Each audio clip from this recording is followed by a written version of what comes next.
Hello and happy Monday. Yes, it is Monday.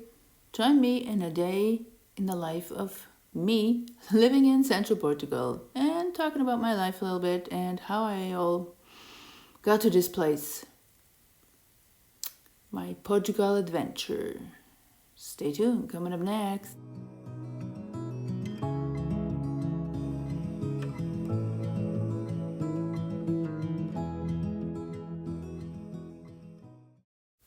First comes first, let's talk about the agenda today. So, first I'm, cleaning up, tidying up, doing a few things.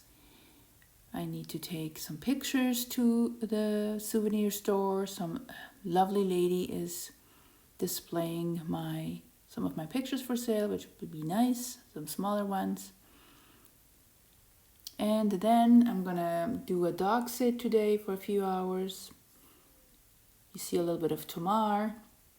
And at the end of the video, you're even going to see an Olympic bronze medalist from Tamar. Her name is Patricia. I don't know what the weight class is she won, but she's in judo, so she won a bronze medal in judo, so she kicked some butt. Good for her. So yeah, that's at the end of this vlog.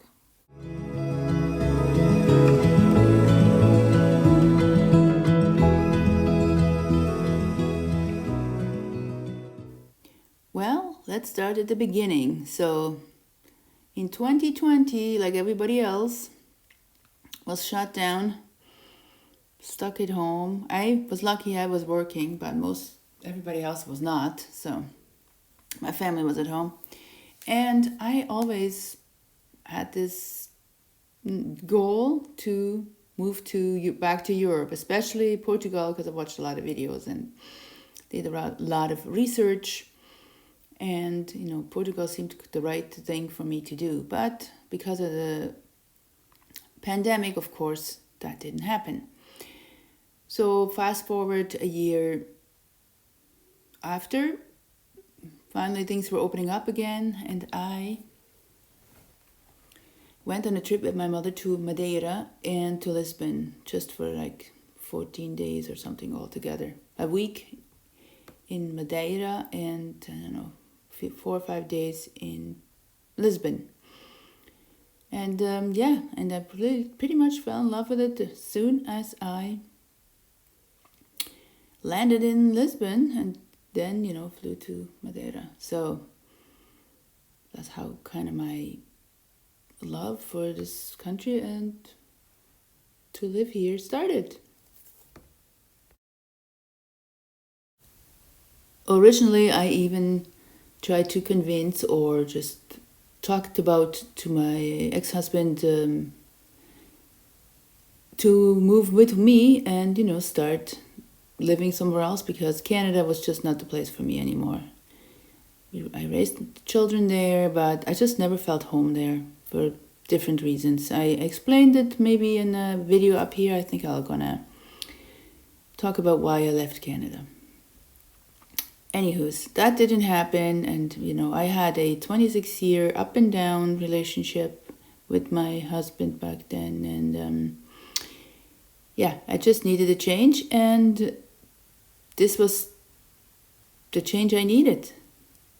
It's a slow process going here. It's not, like I said in the other video, all unicorns and rainbows or whatever you call it, but for me, my mental health and my sanity, my emotional health, etc., this is just what is good for me. For me, for nobody else but yourself. That's number one you need to look out for. It's not about your family and it's not about your friends or acquaintances. It is about you. Try to set healthy boundaries, and it's a daily struggle, I tell you. Sort of a people pleaser I am, somewhat. Not as bad as others, but, still, I'm up there. And really think about yourself, what do you want, and what do you need in life, and what do you want out of it. Okay, so I was getting ready to go to a dog sit today for a few hours. And I have to drop off my art pieces. And sorry, the neighbors are yelling at each other. This is the way they talk. And I packed up a lunch. Yeah, and off I go. Maybe I'll show you a little bit of the way I'm walking. So, a day in my life. Close the door, the windows, because it's gonna be probably warm today. 30 something degrees. So let's keep the sun out.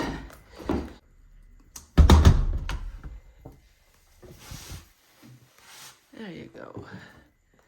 Okay, off we go. Hang up the wash later. That's okay.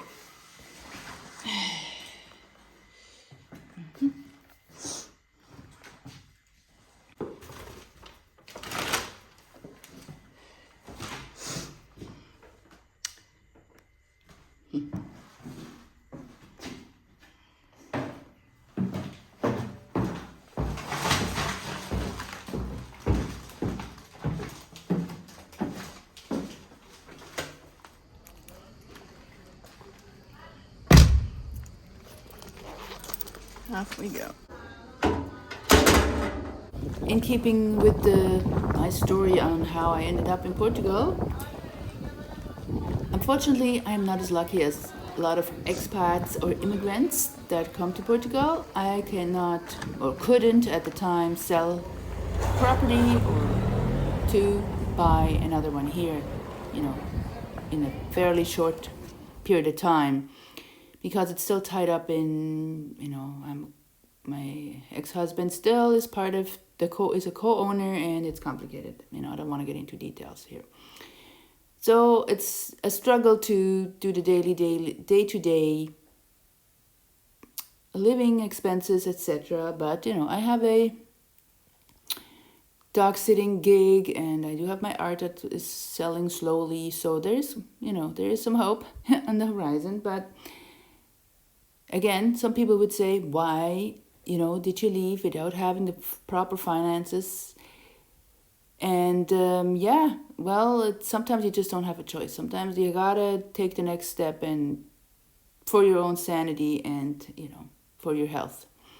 You put up for years and years with something that it's just not worth being in anymore, because your mental health and life just doesn't work out anymore. You need to change it.